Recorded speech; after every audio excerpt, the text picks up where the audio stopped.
నిజామాబాద్ జిల్లా సిరికొండ మండలంలో బీజేపీ ఆధ్వర్యంలో డాక్టర్ బిఆర్ అంబేద్కర్ 135వ జయంతి వేడుకలు అత్యంత ఉత్సాహంగా సాగాయి. మండల అధ్యక్షుడు బీజేవైఎం మరియు కిషన్ మోర్చా సభ్యులు అంబేద్కర్ చౌరస్తా వద్ద విగ్రహానికి పూలమాలలు వేసి ఘనంగా నివాళులు అర్పించారు. భారతీయ సమాజంలో విప్లవాత్మక మార్పులు తెచ్చిన మహనీయుడిగా అంబేద్కర్ సేవలను ఈ సందర్భంగా నేతలు గుర్తు చేసుకున్నారు.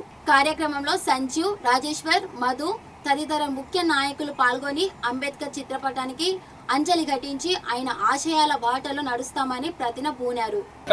135వ జయంతి శుభాకాంక్షలు తెలియజేస్తూ ఈరోజు సిరికొండ మండల కేంద్రంలో మరి అత్యంత వైభవంగా ఉత్సవాలు నిర్వహించడం జరిగింది. అందులో భారతీయ జనతా పార్టీ పక్షాన మేము వారికి నివాళులు అర్పించడం మరి శుభాకాంక్షలు తెలపడం జరుగుతుంది. మరి ఇప్పుడు మన ముందున్నటువంటి సమస్య, ఆయన భారత రాజ్యాంగ నిర్మాత, ఆయన రచించినటువంటి రాజ్యాంగంలో మరి డీలిమిటేషన్ అనేది జరుగుతూ ఉన్నది.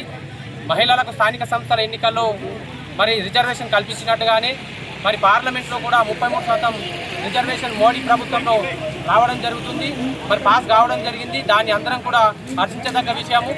ఏదైతే డీలిమిటేషన్ ఉన్నదో ఈ ప్రతిపక్షాలు దానిపైన మరి అవాకులు చివాకులు దాని మీద ప్రజల్లో గందరగోళాన్ని సృష్టిస్తున్నాయి. అదంతా నిజం కాదు. మరి వాస్తవంగా ఇప్పుడు ఉన్నటువంటి పార్లమెంట్ స్థానాలకు అనుగుణంగా మరి పార్లమెంట్ స్థానికులకు 830 నుంచి 60 స్థానాలకు పెరగబోతున్నాయి. దానికి అనుకూలంగానే భారత పార్లమెంటు నిర్మించడం జరిగింది. దీన్ని ప్రజల్ని మరి తప్పుదోరి పట్టించని చెప్పి తెలియజేస్తూ మరి ఈ రిజర్వేషన్ కల్పించినటువంటి మోడీ ప్రభుత్వానికి శుభాకాంక్షలు తెలియజేస్తాం.